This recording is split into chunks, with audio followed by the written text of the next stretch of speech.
Network Entertainment.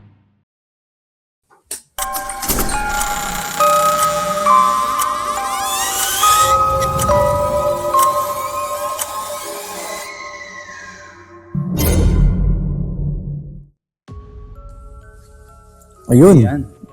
Ano? Welcome. Saturday. Sasabihin ko pa sana Welcome sa na bagong... Ano? Sabihin ko pa sana Happy Friday din na nga pala kasi Friday na pala ngayon. Bale, Sabado nga pala ito ma-upload. Oo.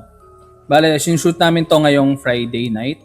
Kasama namin dito yung ibang mga nasa community. Shoutout sa iyo, VJ, RB, Ayan, at Gerard. Kanina may mga pumasok dito pero hindi ko alam kung na-disconnect sila pero free kayong pumasok dito anytime. Lalo na kung kasama na kayo sa community namin na isushow ko sa baba dito. The Red Door Podcast PH Community. Kung meron kayong mga kwento na gusto i-share, i-send nyo lang sa community or pwedeng sa email sa kwentong rdp@gmail.com. At, Tito James? Wala si Auntie Prey. At saka yan, ano? Ano yun? Ano yung ipapahabol mo sana sa akin? Ayan, yung sa Facebook tsaka Instagram. Oo, tama. Facebook and Instagram, The Red Door Podcast PH. Tapos kapag magsasend naman kayo ng stories, kwentong rdp@gmail.com or pwede nyo siyang isend directly sa community. So, sali muna kayo sa community. Sa mga nahihirapan sumali sa community, makikita nyo yan sa ibaba. Basahin nyo lang yung description ng video na ito. Nandun yung link papunta sa community. Tapos, sagutin nyo lang yung questions doon para malaman namin na ano kayo. Tao kayo. Tapos siguro marami nagtataka bakit wala si Tita Prey. Meron kasi siyang event ngayon. Nagpapayaman pa ang tita natin. Oo. May event siya ngayon. Salamat na pala. Nagpadala ng ayun. Nagpadala ng regalo si Tita Prey. Kaya na-pressure kaming magregalo din. Hindi, ayun. Kandila din. Kandila. Yung Sperma. Oo, kaya yung mga pula na hugis tao, yung sinisindihan sa simbahan. Ano ba yun? Oo. Natakot ako dun kasi akala ko dati parang ginagamit ko sa mga witchcraft. Pero bakit nasa simbahan? Mga hugis tao. Ayun, basa muna tayo ng mga comment dito sa... Ako magbabasa ako, Paps, sa Spotify. Sige. Ayan. Sabi ni Dara_17, kailan kaya ulit magkakaroon ng topic about dark web, mga titos? Rewatch or listening again from the top. Dubai. Shoutout sa iyo, Dara. Isa to sa mga OGs nasa Dubai. Shoutout sa iyo. Tatry namin, sige, maghahanap kami ng mga dark web ng mga stories. Ayan si Tito James, ang dami niyan. Ayan, tas ito naman galing kay GCat726. Go Miss Prey, marunong na siyang mang-asar at mag-jokes. So cute. Ano yung Paps? May nasabihin ka? Hindi, mamaya na. About sa dark. Ayan. Tapos ito, galing naman to kay Mimaxonity. Nakakapikon yung mga nagko-comment ng negative. Nagiging conscious tuloy yung host Parang tuloy kailangan mag-disclaimer na lang palagi. Nakaka-apekto ng ganda ng takbo ng kwentuhan at statement. Napaka-sensitive na talaga ng mga tao ngayon. Nakaka-irita na yung mga ganyang balat sibuyas. Kung balat sibuyas kayo, wag na kayong makinig. Salamat, Mima. Ikaw na ang nagsabi ng nasa isip namin. Kasi nga nung nakaraan, kailangan ko pang linawin kung seryoso ako or nang inaasar. Kasi baka mamaya pag tinanong ko na naman si Prey, sabihin, inaasar mo, may gusto ka ba sa kanya? Papapansin ka. Puro ganun, mga silosong admirer. Mga silosong fan. Ayan. Ito naman galing kay Schedules. Hello po mga titos, thank you po sa pagbasa sa message ko. Nakakilig lang po talaga as in napatili ako habang naguhugas ng iluluto ko. Binida ko pa sa Junakis ko. More stories and kulitan pa. More powers and God bless po. PS. Gusto ko po ang ugali ni Tito James Wu. No kaplastikan para lang ma-please ang iba. Keep strong. Love ko po talaga ang Red Door Podcast. Shoutout sa iyo, Jules, at sa anak mo. Yan. Shoutout sa iyo. Thank you din. Yung pangalan mo. Yung pangalan ng baby mo para ma-shoutout din natin. Ayun. Ano pa ba mo? Meron pa ba? Ayan, ito. Galing to kay Jane Sorerbach. Di ko alam kung tama yung pagkakasabi ko or Janice So Rareback. May ghost na katakot na nakakatawa yung tandem nyong tatlo. First episode nyo nangangapa pa si Prey pero ngayon lumalaban na. Bumabato na rin ng I like it. Isa talaga kayo sa nagpapatanggal ng pagod ko. Salamat guys, more episodes to come. Shout out from KSA. Love you guys. Pansin ko ang dami nating mga listeners na nasa Saudi, nasa Dubai, nasa Middle East. Sa Middle Ayun, East. shout out sa iyo, Jane Sorerback. Correct mo ako kung mali yung pagkakasabi ko. Ayun. Feeling ko kasi maraming prohibited na application or social media sa may Middle East. Sa bagay. Kaya siguro ang parang pinakalibangan lang ng ating mga OFW doon is YouTube, Spotify.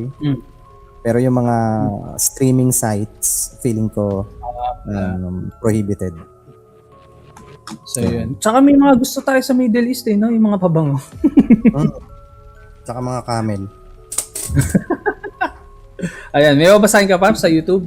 Anyways, ayun nga, yung sabi kanina na wala daw ka-plastikan. Hindi, cleaner ko lang kasi, nag-explain lang ako ng side ko nung nakaraan. Pero wala na yun. Kasi, based dito sa may recent video, mukhang wala naman ng nag-bash.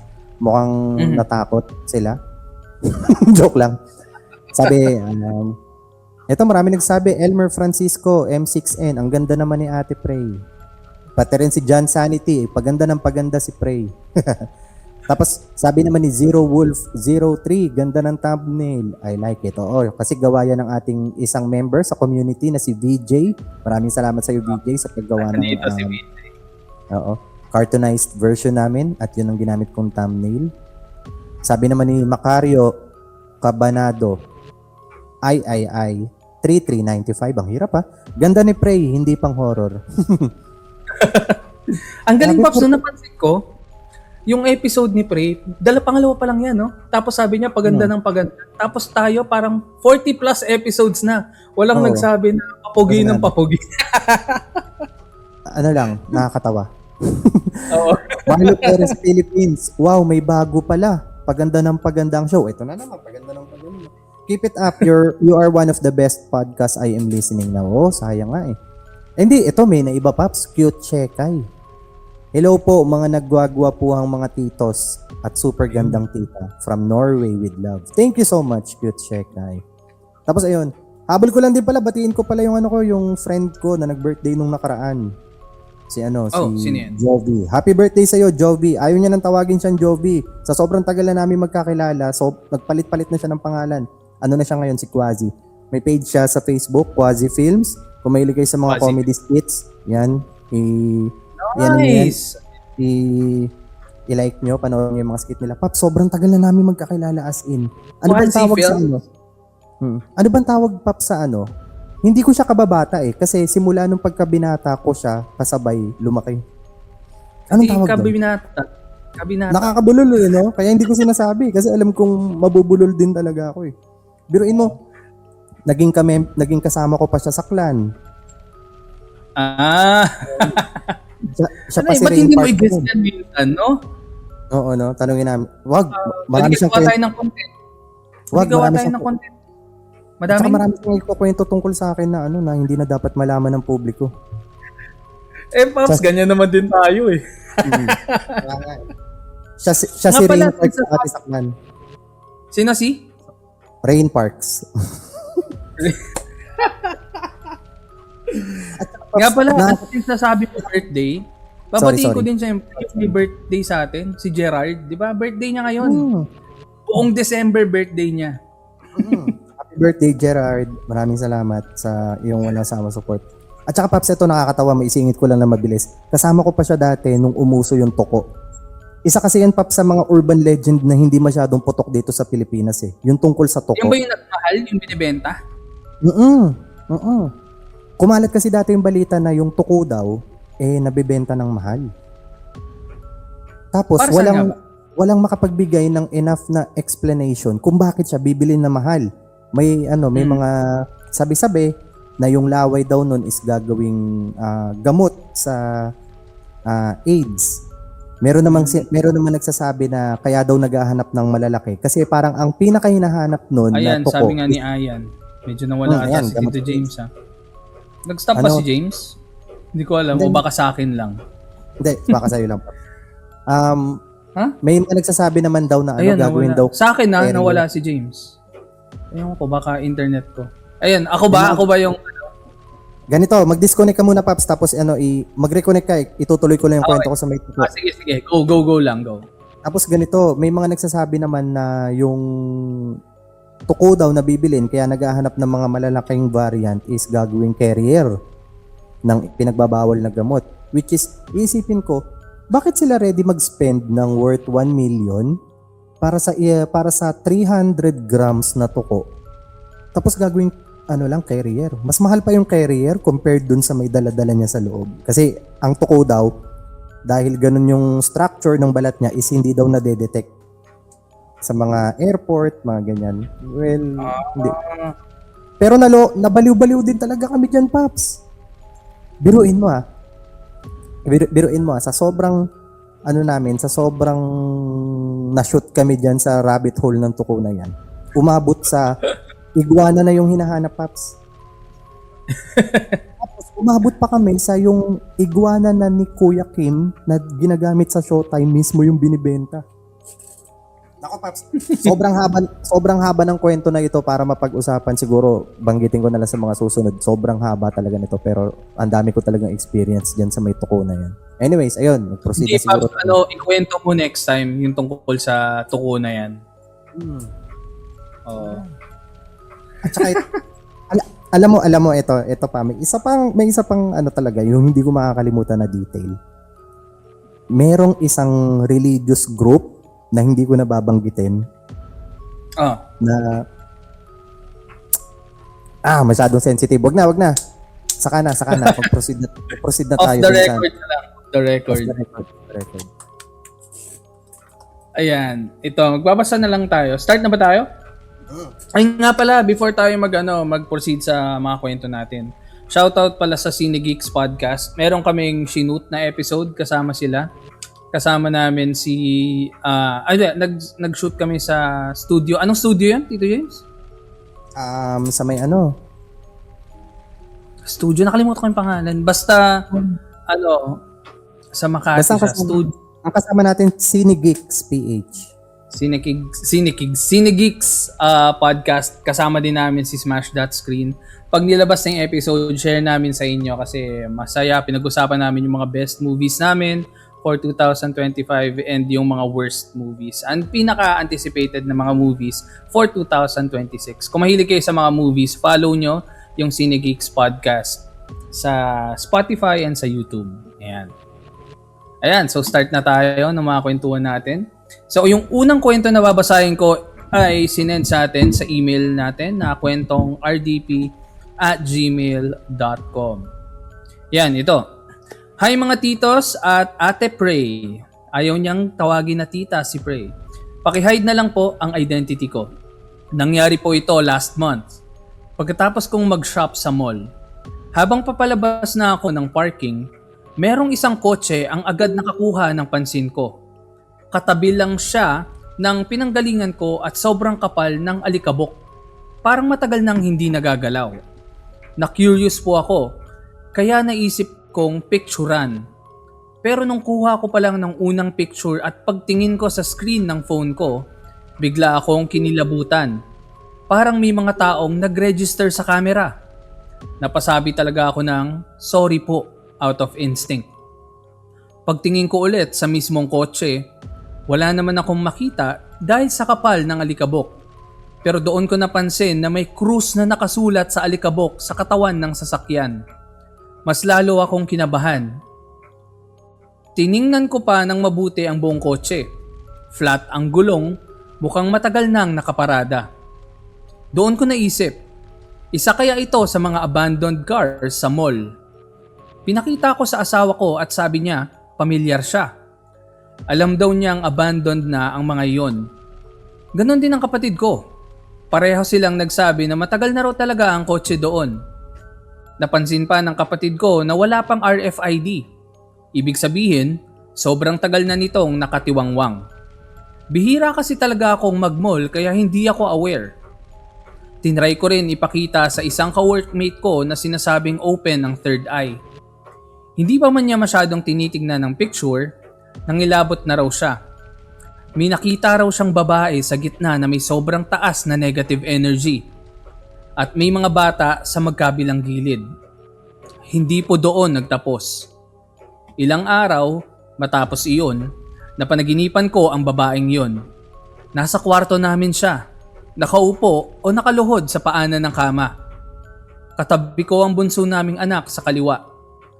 Tinangka niyang hawakan o hablutin ang paa ng anak ko, pero mabilis akong umunahan at hinarangan siya. Sa panaginip, galit na galit ako. Parang sinubukan ko pa siyang paluin habang sinasabi kong huwag hawakan ang anak ko. Pagkatapos nun, bigla akong nagsorry at nakiusap sa kanya. Sinabi ko na bumalik na siya kung saan siya dapat. At bumalik na siya sa liwanag. Sinabi ko ring ipagdarasal ko na lang siya. Pagkagising ko, doon nagsimula ang madalas na pagsakit ng ulo ko.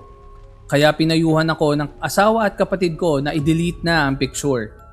Nang ginawa ko iyon, nakaramdam ako ng gaan. Parang may nawala. Pero, nirecover ko po ulit ang picture para lang ma-send sa inyo. I-delete ko rin po agad pagkatapos. Gusto ko lang pong itanong kay Ate Prey kung nakikita po ba siya sa picture. Maraming salamat po. Ayan. So, Pwedeng makita yung picture? Gusto kong ipakita yung picture. Ang problema kasi, Paps, merong merong tawag doon? May plate number. Ay, awan ko ganito ang gagawin ko. Isisave ko siya ngayon. Tapos, after kong isave yung picture, ikakrop ko. Para lang makita nyo kung ano yung itsura niya. Tapos, at the same time, papakita natin to kay Prey sa susunod. Tapos, tingnan natin kung ano yung masasabi niya. Kung meron ba siyang makikita sa picture. Pero ito, kinakrop ko lang yung picture para hindi masama. Or actually hindi. Tatry ko kung may way para matakpan yung plate number. Kasi meron naman ata dito. Ang galing. Nasa Nakikita cellphone ko rin mo ba? siya. Pwede bang iganon mo? Takpan mo lang. Hindi. Andito siya. Nasa PC. So ang gagawin ko is tatakpan ko na lang yung pero ang bonak ng ko, hindi niya natatakpan ng maayos. Pero yan. Isi-save ko lang tapos ko dito. I-share ko sa screen natin. Ayan. So ito yung unang photo para makita nyo. Image file. Tapos sorry wait nyo lang. Pero ito yung sinend sa atin na picture. Saan napunta yun? Ayan. Ito, yung picture na sinend.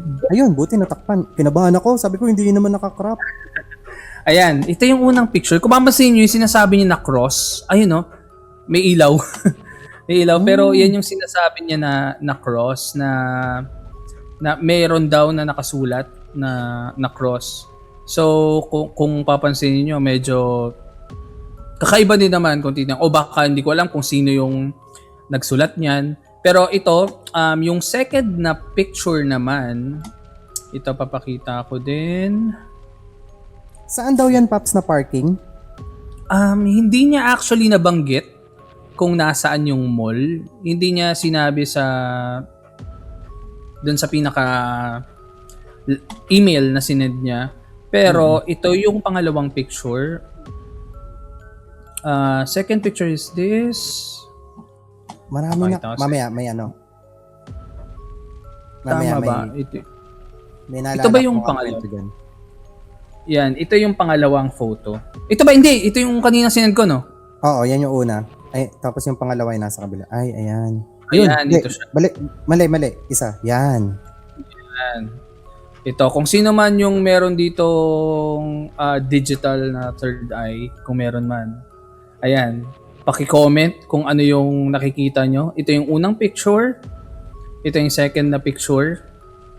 Kung nakikinig kayo sa Spotify, pinapakita namin yung picture na sinend nung email sender namin. And ayun, pinapakita dito yung picture na ng kotse na luma na. Kung mapapansin dito sa picture dito, makapal talaga yung ano eh. Halata na makapal na yung alikabok. Kasi tinan mo, ibang-iba yung kulay doon sa may cross na nilagay. Sa bintana kasi nitong kotse na to, sa harap, makikita mo na may bilog tapos merong cross na nakalagay. Ayun. Tapos, ayun, si VJ sinasabi na ano, sa likod meron sa backseat. Meron ka rin bang ano, tawag doon? Digital third eye. Ayan. Pero Pops, yun. maraming kwento ng ganyan, di ba?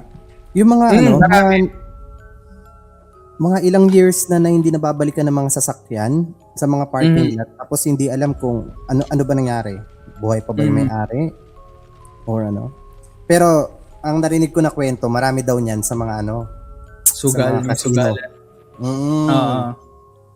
Yung mga sabihin natin yung mga malalaking chain ng live casino dito sa Pilipinas. Ang dami daw ganyan. Pero ang explanation naman, madami dyan sa Paranaque, sa Pasay daw. Yan. Pero ang explanation naman kasi doon, mga mga sanla. Yung mga nabaon ng utang, tapos sige, iwan na lang itong sasakyan, babalikan. Eh syempre, pagka sinanla naman sa'yo ang isang sasakyan, hindi mo yan pwedeng gamitin. Tapos meron naman nagsabi na dito sa comment section, sabi niya, meron daw siyang nakikita, madami daw ganyang kwento sa SM. Ang tanong, wala naman kasing ano sa SM. Pasugalan? O meron sa mga binguhan? Eh, hindi ka naman maano sa bingo, di ba? O yung mga slots. Wala. Kasi alam ko, di ba sa bingo may ganyan din? Sa mga bingo, yung mga online bingo na may machines din. Pero parang feeling ko hindi naman naabot sa ganun eh. Pero hindi naman din kasi imposible mangyari na kunwari, mag-isa lang pumunta sa isang mall, matanda na, may dalang sasakyan, tapos sabihin nating inatake ng sakit doon sa may mall na yon. Siyempre hindi naman wala naman ng time na sabihin niyo matanda na, hindi, may sasakyan ako doon, gamitin niyo yun. Siyempre isusugod na agad yun sa ospital gamit ambulansya or kahit anumang sasakyan. Tapos sa kasamaang palad, mababawian ng buhay, tapos hindi na maaalala na meron palang sasakyan doon sa may... Ito sabi naman ni Bob, na wala daw yung parking ticket niyan, tapos walang ORCR kaya hindi malabas. Pero parang alam ko, pag lost parking ticket, di ba, babayaran mo lang naman? Babayaran lang naman yan. Saka dapat, di ba, ORCR, nasa loob ng kotse lagi? May feel naman yun. Hindi, siguro baka nangyari sa kanya. Baka sa'yo yun, ha? Di ba sa'yo yun? Baka kotse mo yun, ha? Pops, ano nga ba yung kwento ng ano? Ano nga ba yung urban legend tungkol dun sa may Sa may... Saan? Yung sa may sasakyan sa parking lot. Mayroong ganyan kwento. May urban legend nga dyan. Yung mag-ingat daw kapag babalik sa kotse mo na nasa parking lot. Ito galing to sa urban legends sa movie Pero kasi 'di ba yung urban legends na movie, ano yan, mga collection din ng mga urban legends. Sabi nila, mag-iingat daw kapag pabalik ka na sa kotse mo kasi meron daw, parang kumakalat yung urban legend na meron daw gumagala na isang parang serial killer siya na nagtatago siya sa baba ng kotse. Tapos, kapag binuksan mo na yung kotse mo, ang target niya is yung, alam mo yung heel mo, yung Achilles, yung Achilles heel. Di ba kapag na-slash yan, GG ka kagad. Oo. Tapos kasi major na, yan, parang may ugat ata dyan. Oo. Hostel ka dyan. Oo. So, may isa pa kumakalat. May isa pa yung yung katatapos niya palang mamili. Tapos nakakita siya nung matanda. Nakita siya nung matanda na maraming dalang gamit. Tapos nag-offer siya na sabay ka na dito sa may sasakyan. Or parang nakiusap ata yung matanda na pwede bang makisabay sa'yo? Dahil nakita niya matanda, tinulungan niya, pinasakay niya sa may sasakyan. Nung nakasakay na sila, bigla niya naalala na parang naiwan niya pala yung credit card niya. Parang something na gano'n. Or may naiwan siya dun sa mall. Bumalik ulit siya. Umalis ulit siya dun sa may sasakyan niya. Iniwan niya muna saglit yung matanda. Tapos bumalik siya sa mall. After niyang magawa kung ano man yung pinunta niya ulit dun sa mall, bumalik na siya sa may sasakyan niya. Tapos hindi niya na nakita yung matanda. Pero nakita niya yung yung wig, tsaka yung duster Oo. na iniwan. Oo. Na parang, Nagkukunwari lang pala. mm, This guys. this guy is in love with you, pare. Oo nga, parang ang kumalat nga din yung kwento na yan sa social media dati. Tama ba ako? Oo. Tapos ang ginamit na mall, yung isa sa mga sikat na mall. Kasi 'di ba minsan ganun pinapalitan ng details para maging relevant, 'di ba? Ah. Kahit yung urban legend is galing sa ibang bansa, ang gagawin nila para mag-fit sa Filipino audience, papalitan nila yung details. Lalo na nung lugar na pinupuntahan ng marami. Ayan. Uy, may bagong pumasok si Poy. Shoutout sa iyo, Poy. Parang bago tong Boy, pwede ka mag-chat dyan sa may private chat. Pwedeng black propaganda. Kumusta si Basha? Poy, kumusta si Basha? Poy. Black propaganda. Siraan ng mga mall, no? Kasi dati, tingin ko talaga totoo yung ganyan. Kasi, merong sikat na restaurant dati na gustong-gusto kong kainan.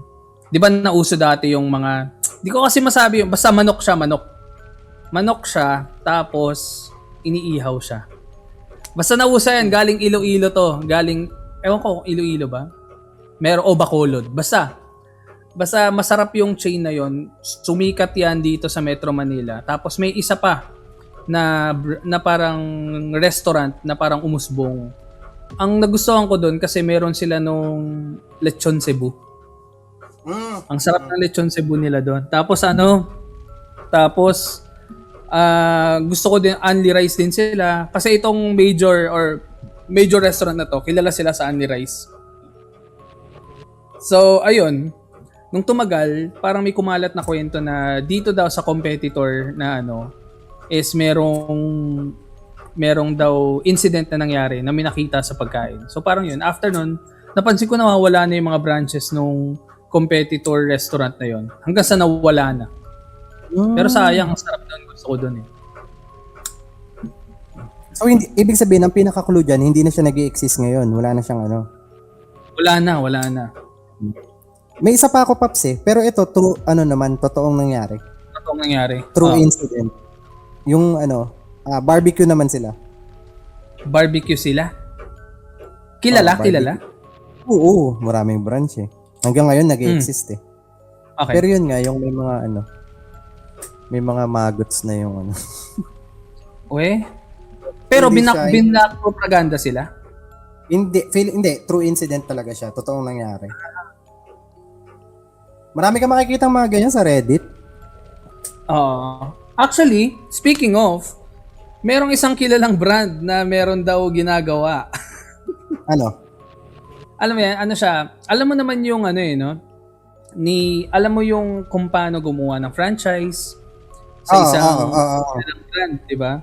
Merong kasi, di ba? Katunog na ng franchise. Yung binibenta nila. Katunog na. Franchise. Ayan, franchise. Kung familiar ka sa franchise, ito na yon. Pero yun nga, isa yun sa mga mainit na pinag-uusapan ngayon. Yung parang, kapag franchise ka kasi, required na magbigay ka ng parang studies mo or parang yung ipipitch mo. Halimbawa, dito sa lugar namin, feeling ko magandang magtayo ng franchise ng dito. So, ang mangyayari niyan is, ibibigay ko yung parang SWOT analysis ko, yung tungkol dun sa location, kung bakit dun ko gustong magtayo. Ang nangyayari daw madalas syempre marireceive nitong company yung franchise request. Ang mangyayari daw, hindi ko alam kung i-reject sila or hindi papansinin. Pero napansin daw nila na after a few months, siguro makikita nila na meron daw branch na itatayo doon. Lalo na kung maganda yung Tapos company franchise na. Company na talaga. Oo. Tapos ito pa, meron ding nakita ko sa Reddit na may nag-comment din daw doon at ang sabi nila, meron din daw instances na kung meron ng franchise na nakatayo doon sa lugar na yon, tapos nakita nila na maganda yung yung performance, Naku, hindi na daw nila pagre-renewin. Tapos magiging company, na yon, company branch na yon. So, ayun. Pero anong opinion mo dyan, Paps? Kapag may issue ba ang isang item, ibo-boycott mo? Sa akin depende. Kasi ako, bumibili ako dyan minsan, pero hindi lagi. Kasi napapaisip ako, tek, ang mahal. Ang mahal na ngayon. Ang mahal na Oo. ngayon. Pero naabutan ko pa yan ng mura eh. Ayan. So, ayun. So, mababa pa yung price nila dati. Oo, correct. Mm. Ako kasi, Paps, hindi, ayoko din banggitin kasi yung flavor na favorite ko dyan. Kaya, kasi masyado ng giveaway. Pero ako, Paps, Maanghang ba yung gusto mo dyan? oo, tsaka yung kasi may sila, may dalawang flavor sila dun sa isang size nila. So, yun na nga. Ako, Paps, kasi kung may issue ang isang product, parang, eto, aminin ko na sa inyo, hindi ko kaya na yung mga boycott na ganyan. Actually, oo. Hindi ko naman tinotolerate yung maling ginagawa nila, pero para sa akin, hindi na para i-boycott pa yung product. Kasi, alam mo kung bakit? Nung nakaraan, di ba nagkaroon ng issue yung pinagkakapehan natin? Oo, meron. Meron nga. Paps, sasabihin ko na nga din dapat yan. Yes, ang hirap. Pero Paano hindi- kung yun yung gusto ko, di ba? Oo. Isa pa yung corned beef na doon talaga ako tawan-tawa talaga ako sa mga tao sa Reddit dito sa may corned beef trend. Ay, sa may corned beef thread na ito. Gusto nilang i-boycott.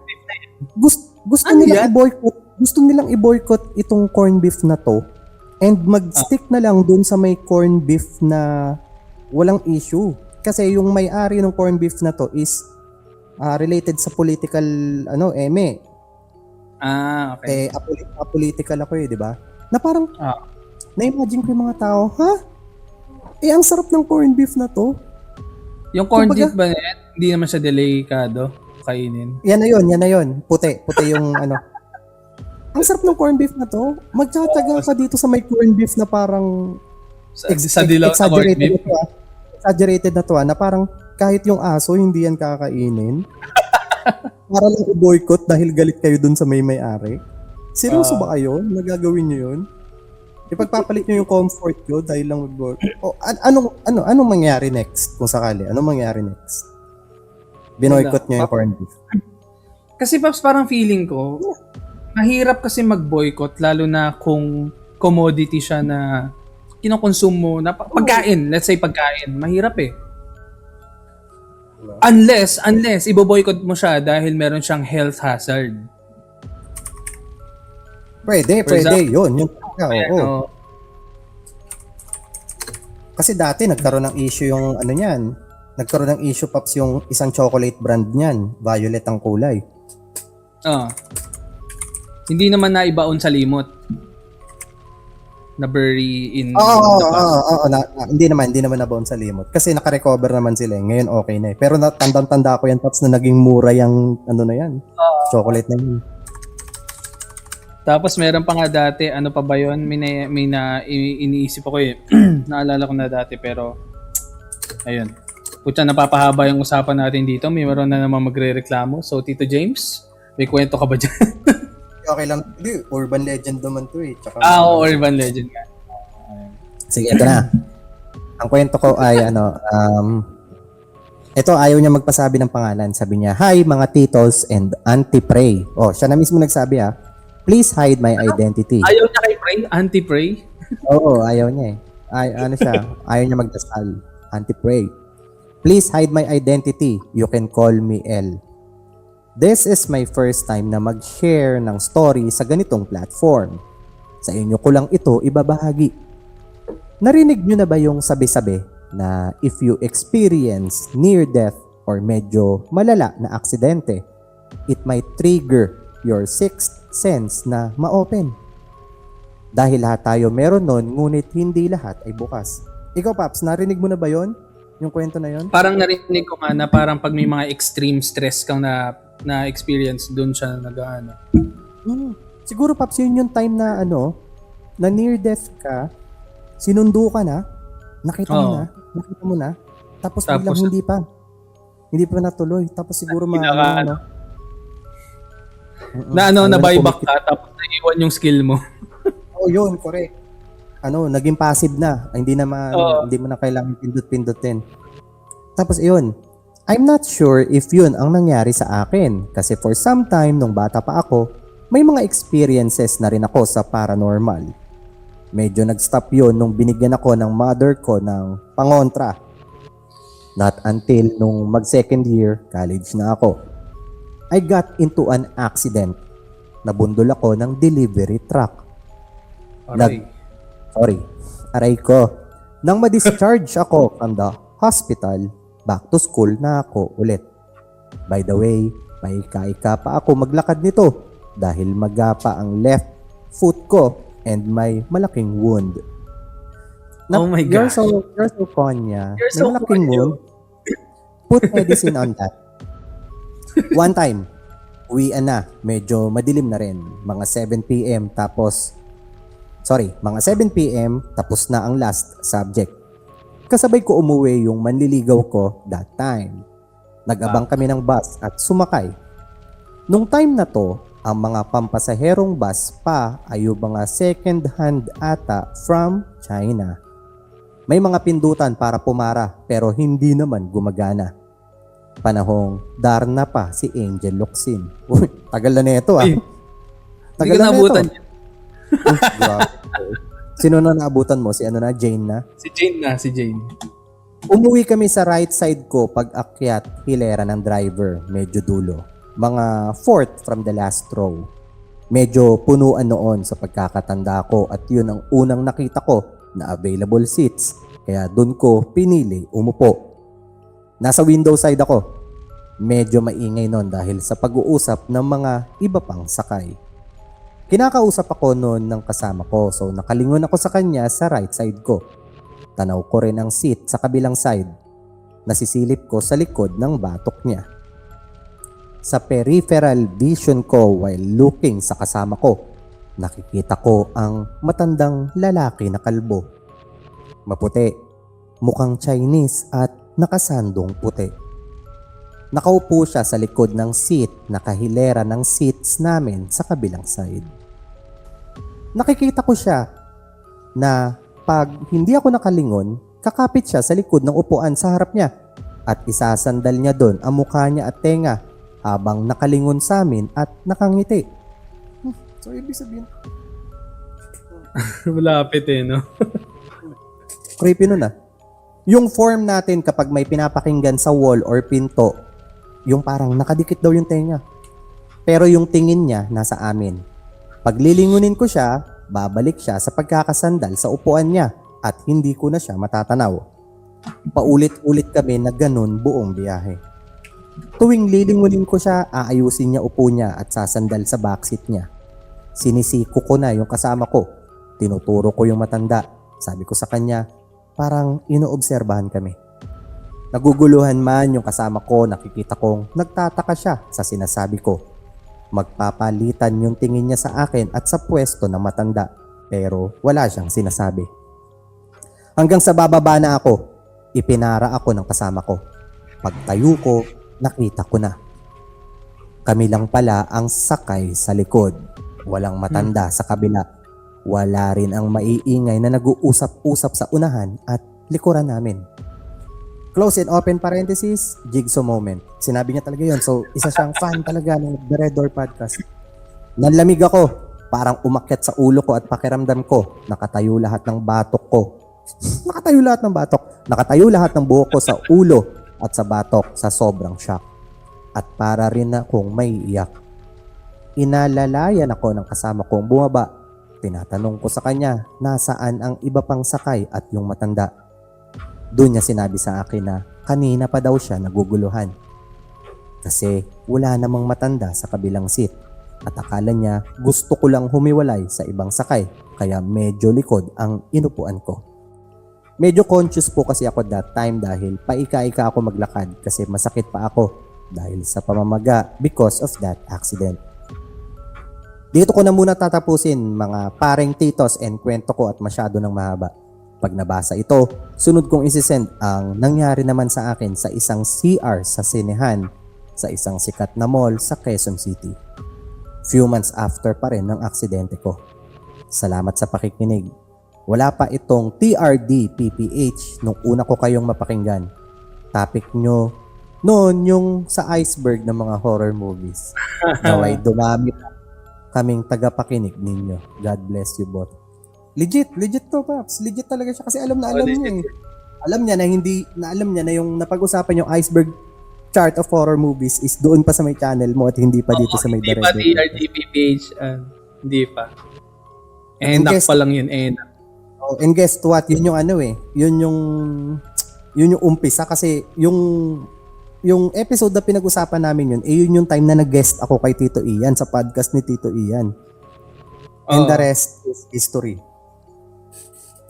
Pero Pops, nakakatakot yung kwento niya, nabiruin mo sa salamin niya lang nakikita, Pops eh. Kasi di ba imagine, bats, tapos may bintana. Pag tumingin ka sa bintana, makikita mo din yung na every time na tumitingin doon sa bintana, nakikita niyo yung matanda na parang tinotont siya na sumasandal sa upuan parap tapos tinitignan siya sabay ngingiti. Pero pag titignan niya na daw ng diretso, biglang babalik daw sa kinaupuan. Tapos malalaman nila na wala palang ibang nakasakay doon banda sa may likod. And to think na yung bus daw na yun na sinakyan nila is second hand bus from China. So ibig sabihin yung mga kaluluwa na nakita niya is mga kaluluwa ng Chinese. Feeling ko na-aksidente yung bus, binayos ulit, tapos dinispose dito sa Pilipinas. Baka may field trip yung ayoko na magsabi ng ano. Pero nabanggit niya yung Tanay lang yan. No? Nabanggit niya. Nabanggit niya yung jigsaw moment. Speaking of which, kasi may plano kami na mag-merch. Gumawa ng merch, mga t-shirts. Tapos, hindi ko pa na-open to kahit kanino, pero meron akong mga naisip na ideas na gawing gawing designs. So, dahil nga yung jigsaw moment is nabanggit, isa yan sa mga parang na natin no? Parang inside joke na. Meron akong papakita sa inyo na design. Di ko alam kung jigsaw moment na Pero ayan, isa sa mga pwedeng maging designs natin moving forward. So, ayan, jigsaw moment. Isa yan. Tapos kung may mga idea pa kayo, meron nang binigay sa atin si VJ na mga ideas. Pero soon, gagawa natin yan ng na mga designs. Siguro by next year, inaayos pa namin yung mga details, pero kung interested kayo sa merch from the Red Door Podcast PH, sabihin nyo, i-mention nyo lang sa mga comments. Titingnan namin kung may mga interesado para ma-push namin. May sinabi si Jordan dito, pwede yan pero yung pics kayo ni Tito James. Magandang idea yan actually, pero parang para sa akin kasi ayoko munang i-push sa mga first na merchandise na manggagaling sa The Red Door Podcast PH yung mga mukha namin. Bakit? Kasi malayo pa yung election. At saka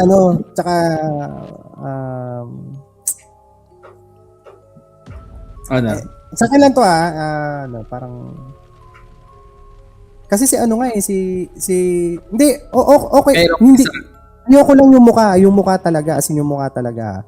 Pero okay lang kung kunwari kung cartoonized or pero yung pagmukha talaga. Kasi di ba si wag mo na sabihin, basta merong creator. May may isang creator nga di ba na nilagay. Sobrang sikat na yun marami ng followers yun sa Facebook. Sikat pa yun sa ibang bansa, sa Indonesia kasi nakakatawa siya. Gumawa siya ng clothing line, nilagay niya yung mukha niya doon. Ano sabi ng mga tao? Kahit ibigay mo sa akin ng libre yan, magsusuntukan pa tayo eh. Kasi ang mahal niya din binibenta, Pops, 900 pesos para dun sa t-shirt na may mukha niya. Gets kita. Sabi ni Ayan, eventually mag-faceless kayo. Hindi. Sa merch. Ako naman, personally, mas gusto ko yung logo lang. Mas logo lang talaga. Kasi, yun yung brand natin yung logo. Pero, syempre, kung si Gerald yung sinabi. Pero yung cartoonize, maganda yun kasi hindi naman yun maganda. talaga kami. Ang Oo. naisip ko na hindi, yung talagang yung... Kasi kahit nga si di ba kahit nga si Omar Baliw Ah. ano yun, personality yun sa music, si Omar Baliw. Gumawa siya ng clothing line niya, High Minds. Pero never niya nilagay yung gawa niya dun. May ganyan lang. Wala. Kasi Shoutouts. ako personally, parang feeling ko kasi baka mamaya parang, sino ba to? Sino yung nasa mga t-shirt mo? hindi ko kinukonsider din kasi. Hindi yan. Pero feeling ko, Paps, kung ka-level natin si Che Guevara, ayun, pwede na ilagay yung mukha natin. Kaso, Paps, Naalala mo mamamatay ka din. Oo. Naalala mo yan? Nauso yung mga Che Guevara na t-shirt? Oo. Na mga revolutionary shirts. Ako nga, Paps, gusto ko magkaroon ng ganun, pero hindi ko alam kung anong meaning nun Oo, nakakatawa yan. Pati yung mga Paps, yung mga naglalagay ng sticker ng nung ang hirap gawin sa kamay, di ba? Na hindi nila alam kung ano yung meaning nun. Nakakatawa Ayan, teka. Anyways, ayan. Meron pa akong isang kwento dito. Pero kung gusto niyo ng merch talaga, magsabi lang kayo para ma-work namin. Pero ngayon kasi medyo nag-iisip pa kami. Gusto kasi namin na kung magre-release kami ng merch, syempre yung una is yung OG talaga. Yung mga OG na nag-consult na rin kami sa number 1 fan na si Tito Vance. Si Vance. Yan, kinonsult ko na rin siya regarding dyan. And baka next year.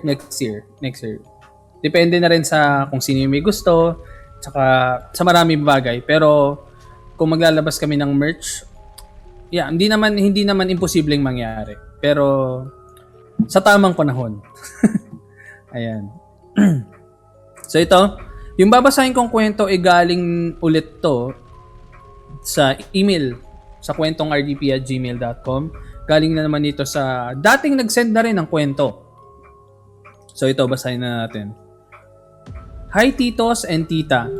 Si Daisy or Daisy ulit ito. Magkukwento na naman ng isang creepy experience na nangyari sa bahay ng ate ko. Nangyari ito bago pa ang pandemic. Mga 3 buwan pa lang noon mula nang lumipat ang panganay kong ate at ang pamilya niya sa inuupahan nilang room. Nasa 2nd floor ang unit nila sa isang building. Quick description lang ng place. Isang room lang siya na hinati lang ng kurtina, sa isang side ang sleeping area at sa kabila naman ang sala at kitchen. Isang gabi, dumalaw ako sa kanila. Doon na rin ako nag-dinner. At ang plano ko sana ay matulog na rin doon. Pero may nangyari na hindi ko inaasahan. Bandang 10:00 pa lang noon, tulog na sila ate kaya patay na lahat ng ilaw sa room. Ang kasama ko na lang sa sala ay ang pamangkin kong dalaga. Ang tanging ilaw lang sa buong sala ay galing sa mga cellphone namin habang pareha kaming nag-i-scroll sa social media. Nakahiga siya sa sofa. Ako naman ay nakaupo sa paanan niya. At ang mga paa ko ay nakapatong sa ilalim ng folding table na kahoy. Yung klase ng mesa na nakapa-X yung mga paa, na-imagine nyo ba yung nafo-fold?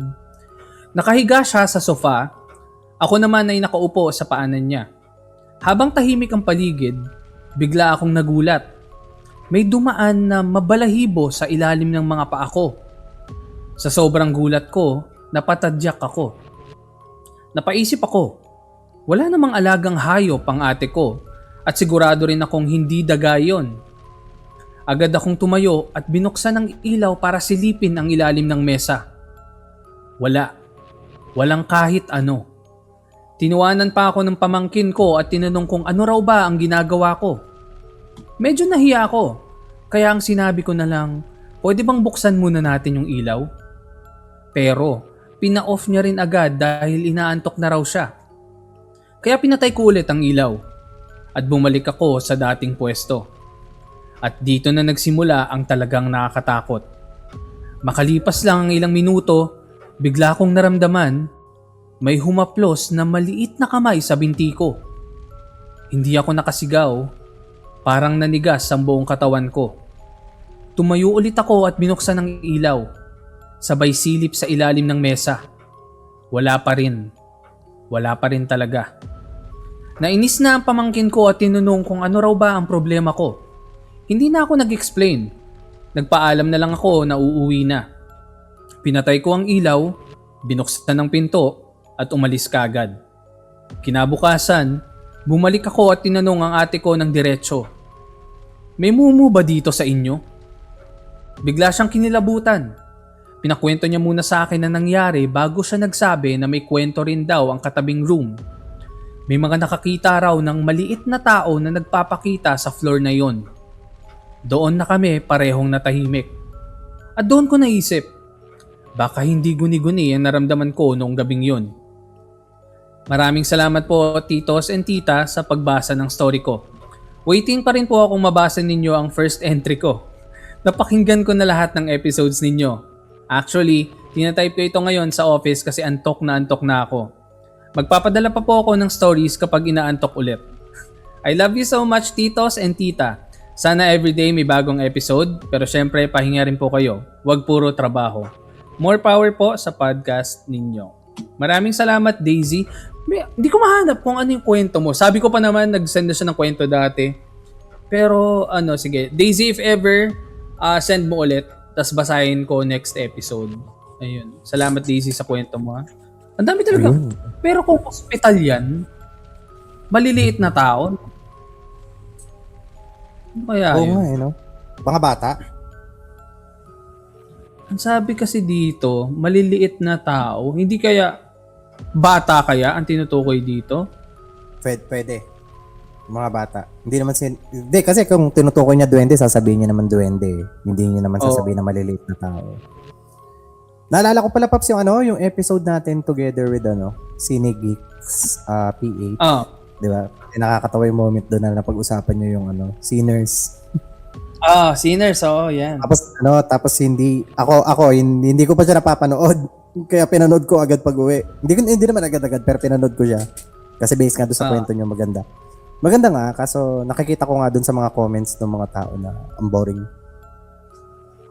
First part. First half. May isa pa doon nag-comment na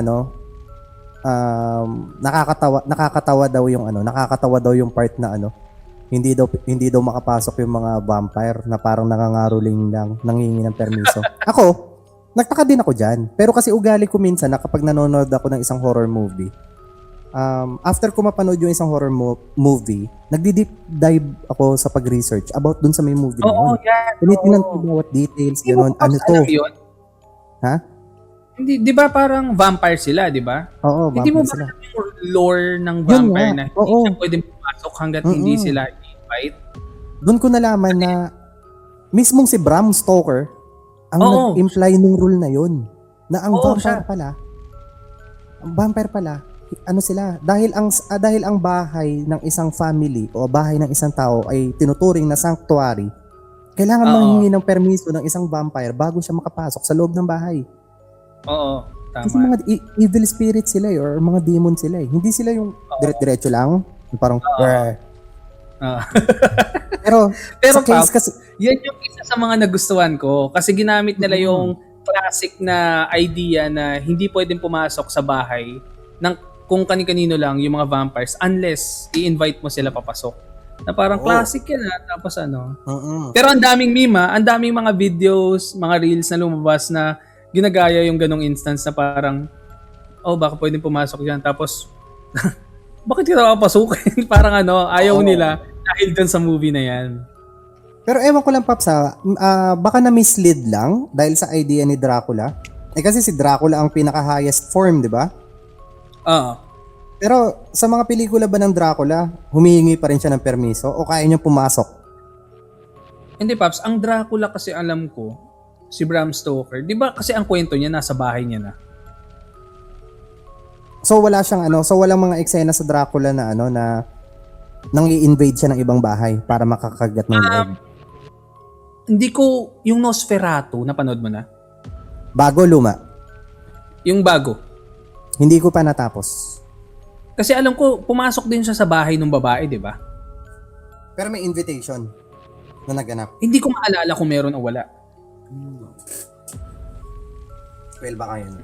Tapos sabi nga, Pero, oh, nag-comment din siya na bakit daw musical? Kung ang ganda. oo, Musical na element. Hindi ako Kung nanonood idadive- ng musical, pero nung napanood ko yan, ang ganda.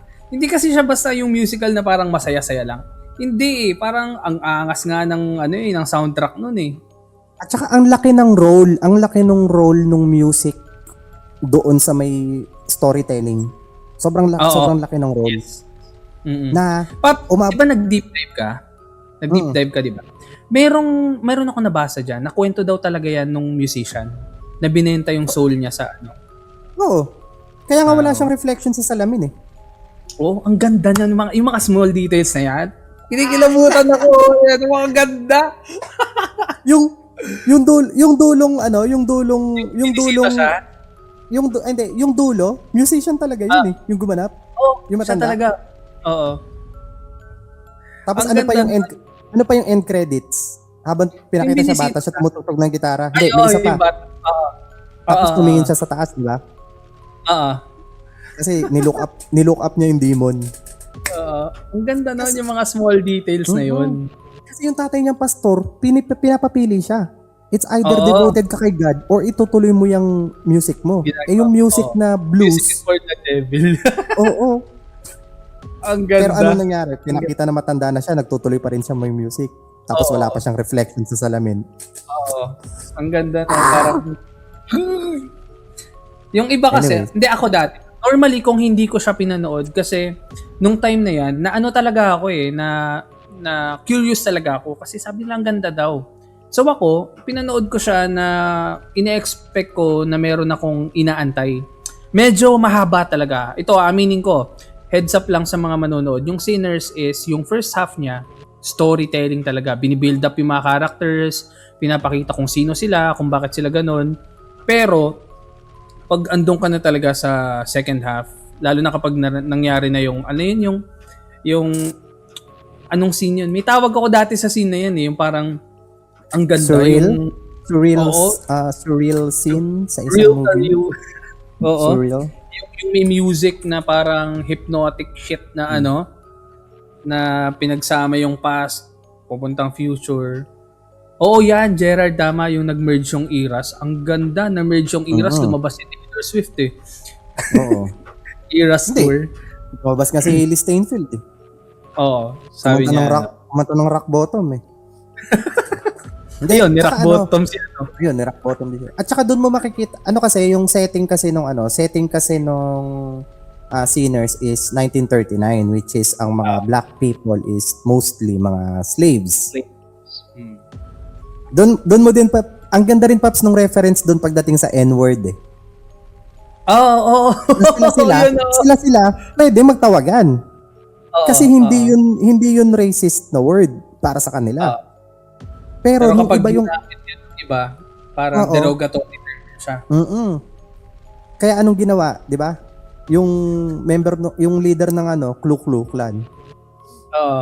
'Di ba sinabi niya? Tapos pinagrarat-rat eh. Pero ang ganda nun, yung dulong scene na yun. Magdi-deep dive lang dun sa movie. Oo. Pero kasi, ako nung pinanood ko, napaisip din talaga ako, may mga parts na hindi ko na gets on the spot, na parang kapag pinanood mo yung mga deep dive, sabi ko, shit, yung pala. Tapos pag ni-rewatch mo, parang, jigsaw moment ka eh. Maganda. Ultimo nga yung mga kanta, Paps, yung mga kanta na kinakanta nung nung mga vampire eh. Kasi mga Irish pala sila eh. Yung sa labas.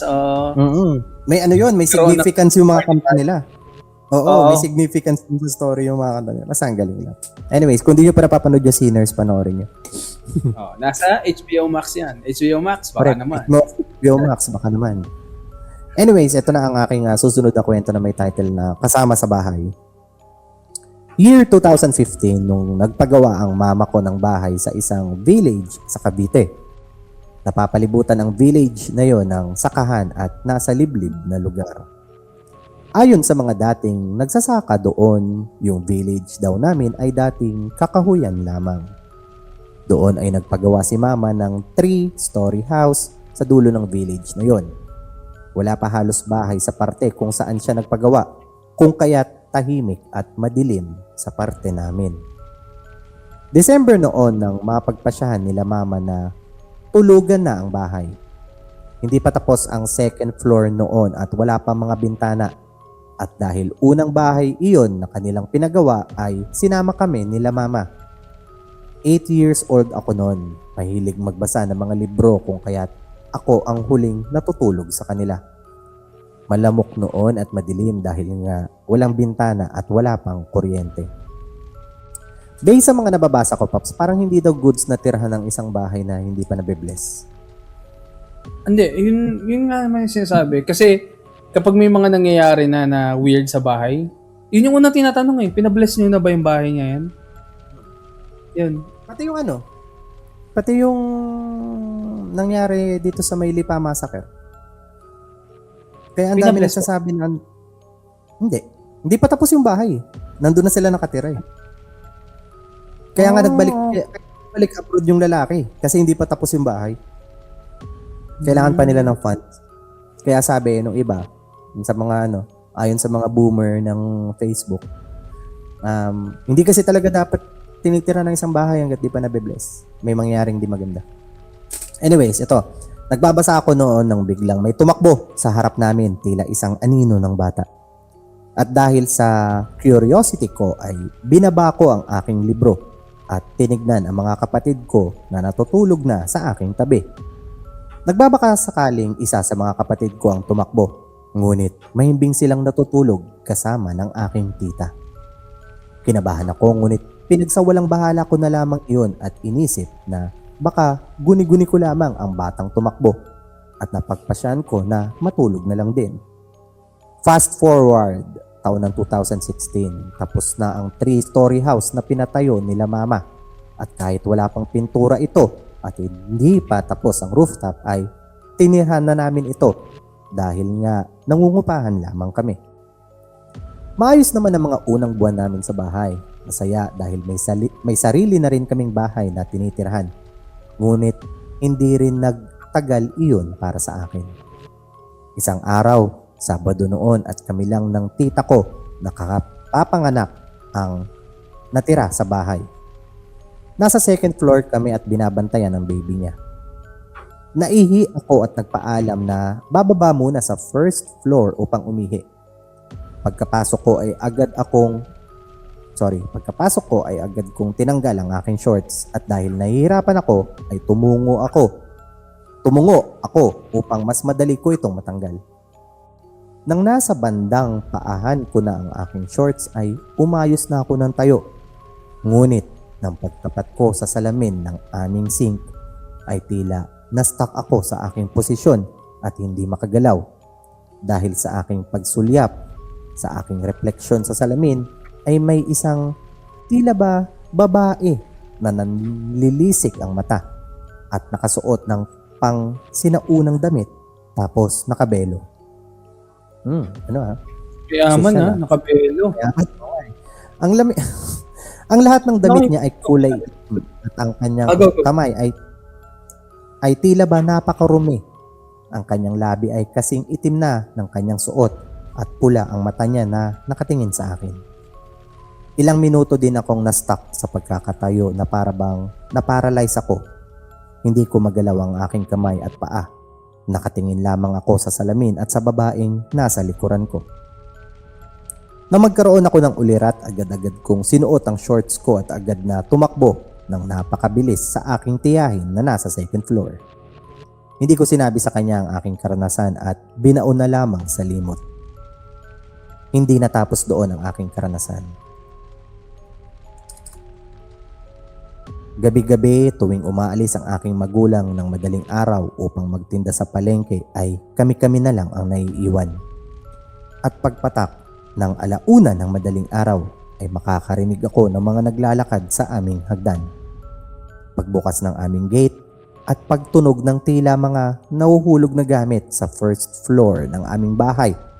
At dahil sa pag-uusisa ay binababa ko ito. Ngunit nawawala din naman ang mga tunog sa aking pagbaba. Walang kahit na anong gamit ang nahulog at hindi bukas ang aming gate. Nagpatuloy ang mga pangyayaring ito at para sa akin na isang bata pa lamang ay hindi ko iniisip na ito ay related sa paranormal. Fast forward, grade 6 ako noon. 5 kaming magkakapatid, 3 babae at 2 lalaki. Ang aming bunsong kapatid na babae na edad 7 ay tahimik na bata, hindi madalas makipag-usap sa amin. Nahuhuli namin ito minsan na teacheran, nabulol pa ako, sa rooftop ng aming bahay kung saan ginawa itong bodega. Baliwala lang sa amin dahil nga nakikita naming natutuwa siya. Ngunit sinasabihan namin siya sa pangalawang palapag na lamang maglaro. Naulit iyon ng mga ilang buwan pa. 2019 nung sinugod ang bunso kong kapatid sa ospital dahil sa UTI. Ayon sa mga doktor, hindi naman daw malala ang UTI ng aking kapatid at gagaling din daw sa pag-inom ng gamot. Ngunit iba ang nangyari. Mas lumala ang UTI niya sa pagdaan ng araw at kahit pinabalik namin siya sa ospital, ay isa lamang ang sinasabi ng doktor. Based sa results niya, gumagaling na naman siya. Ngunit alam naming may mali. Napagdesisyon na ng aking lola na dalhin ang aking kapatid sa isang kilalang manggagamot sa amin. Doon ay sinabi niyang ang mga hindi nakikitang nilalang sa aming bahay ay gustong kunin ng aking kapatid, lalo na ang babaeng nakaputi na nasa rooftop ng aming bahay. Ayon sa matanda, nakikita daw ng mga nilalang na ito na pinapabayaan namin ang aming kapatid at hinahayaang mag-isa. At ang babae daw na iyon ay gustong kunin na ang aming kapatid.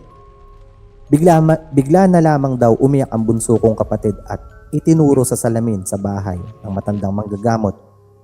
At nang tignan nila, based dito, tinuro daw nung nandun daw sila sa may albularyo, nagturo daw bigla yung kapatid nila. May tinuro daw sa may salamin na nandun sa may bahay ng albularyo at sinabi daw na may nakikita daw na babaeng nakaitim. Feeling ko nasundan or sinundan dahil alam na pupunta sa manggagamot. Pinayuhan ng manggagamot na wag muna iuwi ang aking kapatid sa bahay namin. Wala akong kaalam-alam sa mga nangyayaring yon dahil kagagaling ko lamang sa eskwelahan nang madatnan ko ang bahay namin at ang 3 ko lamang kapatid ang naroroon. 5:00 na ng hapon, noon sinundo kami at sinabihan ng aking stepfather na uuwi daw muna kami sa bahay ng aking lola. Wala pa siyang sinasabi sa amin at pinagmamadali lamang kaming mag-ayos. Nang makasakay kami sa aming sasakyan ay ang pagkatakot ko naman dahil ang babaeng itim na aking nakita noon ay sumakay din sa likod. Pinagsawalang bahala ko na lamang siya at nagdasal. Nakarating kami sa bahay ng lola ko. Gabi na noon at kinausap ko ang aking tiyahin, ngunit bakit tila mga takot sila.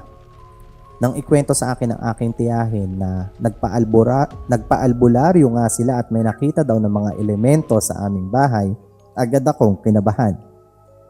Kinuwento ko sa kanya ang aking mga nakikita roon at sa kanyang pagkagulat ay yun na yun din daw mismo ang sinabi ng manggagamot sa kanila.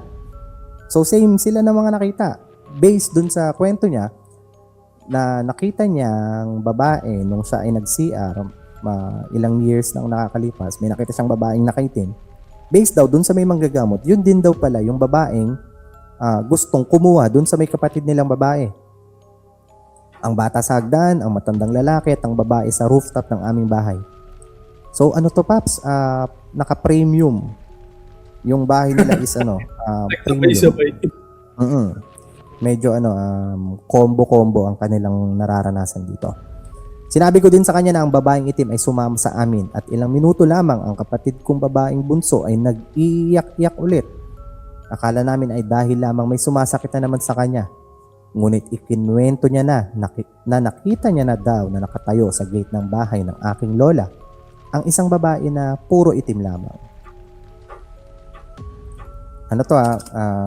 On the spot ako lalagay ng mga punctuation mark. Doon na sila nagulat. Kalaunan ay gumaling din ang aking kapatid. May ipinasuot sa kanyang kung ano na nagpapalayo sa mga elementong hindi nakikita at lagi naming kinakausap at nilalaro siya. Dahil ayon sa albularyo ay kailangan daw naming ipakita na mahal namin ang aming kapatid upang tigilan na siya ng elemento na gustong kunin siya. Pagkatapos ng mga pangyayaring iyon ay bumalik din kami sa bahay na iyon hanggang sa nasanay na lang kami sa mga kasama namin doon at minsan ay tinatawanan na lamang namin ito.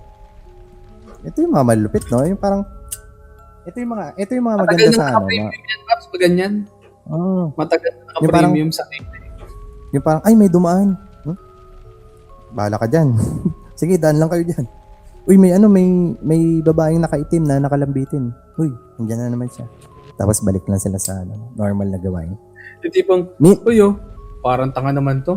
Bahala ka Ay, eto Paps.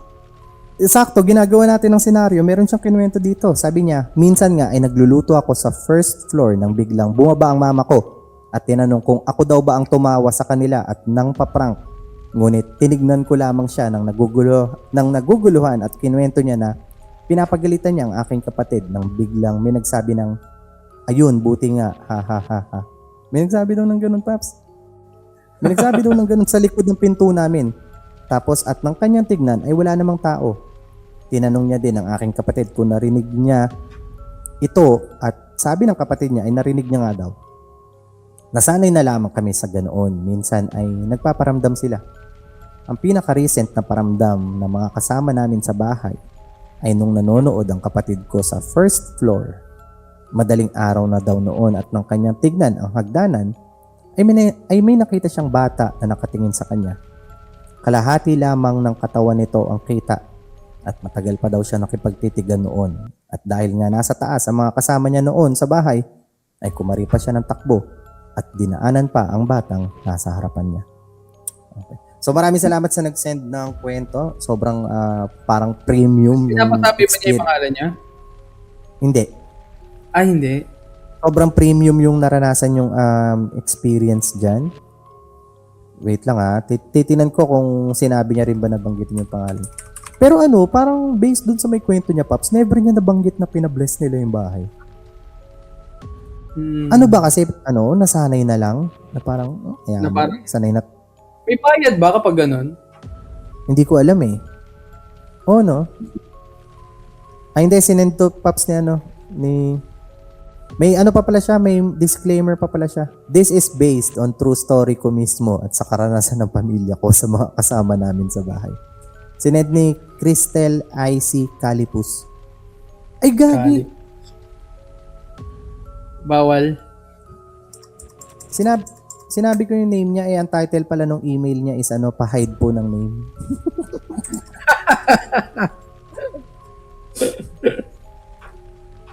Hindi na magsisend yan. Sorry. Sorry. De, pero okay lang yun. Marami namang feeling ko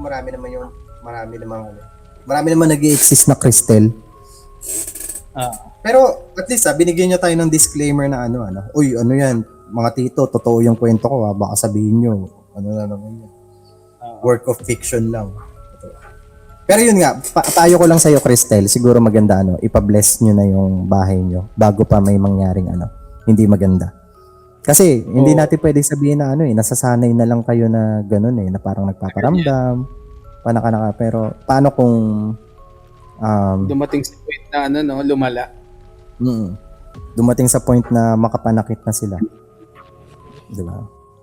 Lalo't ganyan na parang based dun sa kwento mo, nagagalit nga yung babaeng nakaitim kapag hindi nyo binibigyan ng atensyon yung bunso nyong kapatid. Paano kung ma-misinterpret, di ba? Sa tao nga ang hirap magkaroon ng issue pag nagkaroon kayo ng ng misunderstanding di ba? What more pa kaya sa babaeng nakaitim? Uy, hindi binabantayan namin. Ano ba sinasabi mo na Pinabayaan na namin. May visiting kami dito Tapos yung itim, masyado ng vengeful spirit na hindi nyo binamahal yung bata. Hindi, mahal namin yan. Kaya maganda ipa-bless nyo na yung bahay. Ayun, so maraming salamat sa pag-share ng kwento. Hindi ko na sasabihin yung pangalan dahil nasabi na. Pero yun, kung meron kayong mga kwento na gusto nyo rin i-share, i-send nyo lang sa Facebook community namin, the Red Door Podcast PH Community, or pwede nyo rin i-send sa email namin, kwentongrdp@gmail.com. Ayun. Naalala ko pala, may nag-comment nung nakaraan na, na-miss daw nila yung format na, stories galing sa internet at hindi daw, Submitted. yung mga submitted stories. Sige. Siguro by next episode. Oo. Paghaluin na namin. Ang reason kasi kung bakit kami nagbabasa ng mga submitted stories kasi natatambak. Ang dami Oo. kasi nag-send ng Ang messages dami, din. sobra. Saka parang minsan nangungulit sila sa comment section na parang ang tagal na po namin Pabasa. na-send yung story, hindi pa po nabasa. Yeah. Mm. Bale, next episode siguro, sana kasama na namin si Prey. I-mix namin. So, Tsaka may since part- makapanood yung episode na yun. May part na stories na nabasa namin from internet na kami mismo yung magkukwento and mix ng submitted story. Kasi nami-miss daw nila yung format, Pops, na parang nagkukwentuhan lang daw na, uy, alam mo ba may nabasa akong kwento na gano'n. Sige, gawin natin yung next episode. Siguro, tsaka mag-year-end episode ba tayo? Pwede. Tapos invite natin lahat ng naging guest. Labo-labo na to. Suntukan. Online bardagulan. Imagine mo, ang dami nun, no? Andun si Jess, andun si Apple, andun si Rain, andun si Anywhere TV. Sabay-sabay nagsasalita, no? Hindi, ganito. Sino pa ba? Si Antoinette. Sino pa ba mga naging guest natin? Si Pre. Si Pre yan. Si Pre yan doon na eh. Tapos parang, magpapakita ako ng, sabihin ko, next game natin, magpapakita ako ng ghost video. Sinong una maka-spot ng, ay may reward. Anong reward? Vicin, para sa third eye. Bakit Vicin? Meron tayong Ano pa? Meron tayo. Hindi ko mapakita kung ano to. Ayun yung malamig sa mata? Oo. Kasi may event akong pinuntahan last time na. May sila yan? Malamig sa mata? Hindi ko pa natatry eh. Pero ito yung may version sa nilabas na yung malamig sa mata. Bigyan kita. Naglalagay ka ba nito? Sige. Pero meron kasi ako Saan mo na try nila- one. Saan mo nilalagay? Sa eye mo? Okay, alam ko na. Sa bag, kaya pala ganun, kaya pala pula yung takip. Meron Paps? Meron ako kasi na try, Chinese na brand. Yung mga nabibili sa mga online. Grabe talaga yung Paps. Parang Roto ba yan? Roto? Hindi ko alam, nakalimutan ko na pero imagine mo Paps. Oo, imagine mo nilagyan ng yellow yung mata mo. Ito ba yung ginagamit ni Gail dati? Hindi ko alam kung ginagamit pa ni Gil. Basta, Baka Roto yan, Roto eye drops. hindi ko kaya yung isang patak Paps kasi para talagang mag-yellow. Akala mo sinuntok ka ni Sub-Zero sa mata. Parang ganun. Tapos habang gumagano ko, finish him. Yun yung naggaganon yung mata. Sobra talaga. At saka abangan nyo pala yung parang mint sa mata, sakto. Japanese. Yan. Ayan, tama ka, Gerard. Hindi pala Chinese. Japanese na kulay blue na square. Nakita mo yung last na sinabi. Oo. Buti na lang hindi yun ang nabasa ko. At saka abangan nyo rin pala yung episode sa January kasi kausap ko na si Theo Paranormal. Philus. Siya yung parang admin ng Paranormal Philippines. Nag-guest siya nitong nakaraan sa Off the Record. May guesting siya pa sa Off the Record eh. Nagkwento siya ng mga nakakatakot na experience tapos pinakinggan ko. Dito niya shinare kung paano niya nabuksan yung kung paano niya pinag-aralan na buksan yung third eye niya. Yan. May nakakatakot nga siyang isang experience, Paps. Yung kasi kaya niya Paps. Pinag-aralan niya na Paps yung yung hahawakan. Yung hawakan yung pader. Tapos? Hindi, kunwari, sabi natin ito, haunted object to. Tapos pag ginawakan niya, parang medyo makikita yung nakaraan. Psychometry, yun mismo. Yun, psychometry. Ginawakan niya yung pader Pops, psychometry, tapos parang nakita niya na may mga nakikita niya nasusunog yung area. Tapos yun pala, yung nagmumulto dun sa may lugar na yun is nasunog. Kasi dating ano pala yun. Ito, kakaiba to, Paps, ha? Mga kwento natin, dating sementeryo. Ito, dating factory ng tela. Sunog. So, parang na-nosibo. Di ba yung nangyari sa Nosibo na sunog din yung factory ng tela? Oo. Ganun. Magigest siya sa January. Of the January. Ano ba yan? Remote ba to o pwede natin siyang i-studio? Ano? Sana, kung pwede, studio shoot. Mm. Tsaka gusto ko din talaga makausap si Tio Philos kasi siya yung may kilala kay Adam Reyes. Ah. Ako gusto ko Kaibigan makausap niya si Tio Bray. Tio Charot. Bray. Si Tio Tio Bray. Bray. Baka naman. Si Tio Bray. Oh. Tio Bray, baka naman. Oh, hindi friend ko yun si Tio Bray sa Facebook. Tio Bray. Ako sa sa Black app. Black and Yellow app. Black up. Ayun. Napahaba na naman yung episode natin pero normal lang tong episode na to ngayon. Wala kasi si Prey pero hopefully next episode makasama na namin si Prey. Sa mga nanonood pa rin hanggang ngayon, maraming salamat sa pagstay. Tapos pwede nyo kaming supportahan by sending us super chats dito sa YouTube and meron na kaming memberships dito pala sa YouTube starting di ko alam, baka next year meron kami mga exclusive content na parang yung mga members lang yung mga may access. So Sino may kasalanan yan? pa namin. Ha? Kasalanan ni Cyper. Kasalanan ni Cyper. Paps, tingnan mo yung comment ni Gerard. Yung related sa steak. Pero iba. Sa steak? Saan yan? Ay! Baba ng baba ng comment. T-bone. T-bone steak. Ayan. So, tingnan natin kung pwede kung makakapag-live tayo this week. Tingin mo kaya? Kasi Sunday meron kaming Christmas party eh. Tapos Saturday, hindi ko alam. Pero if ever pas na hindi tayo matuloy sa game night. Eh di yun ang i-live natin. Pwede ba i-live yung game night? Ayaw nga pa na. Tsaka may mga doon, may mga branded. Ay, may mga hindi tayo pwede. Baka tayo.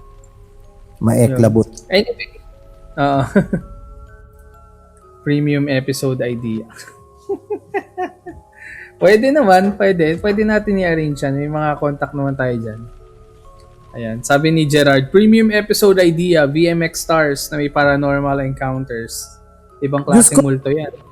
May nag-send sa akin sa Instagram, napacheck naman ako. Ano yan? Ikaw lang pala. Pero in fairness, yung sinend mo Ano na? Maganda yung sinend mo. Ano ba? Teka lang, nakalimutan ko na. Ang dami ko pinagsisend sa'yo sa Instagram eh. Mga 9:59.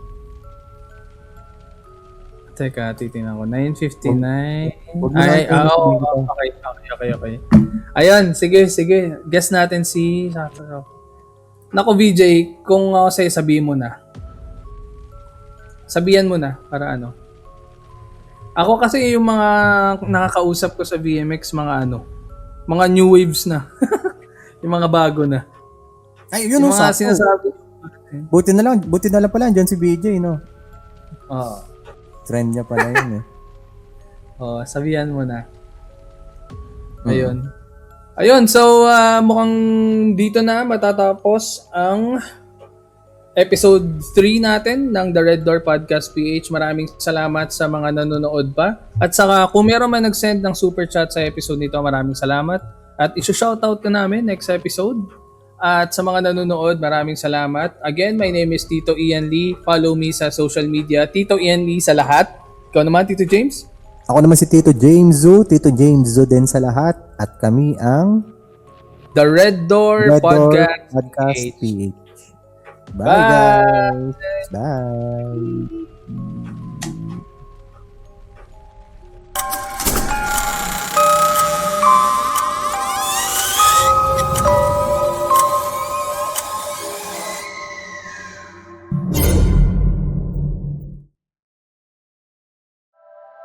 The opinions of podcast creators, hosts, and guests are not necessarily reflective of the official stance of the Pod Network Entertainment, its hosts, or other network programs. The content created by the people behind the podcast is personal and not meant to harm any religion, ethnicity, group, organization, company, or individual.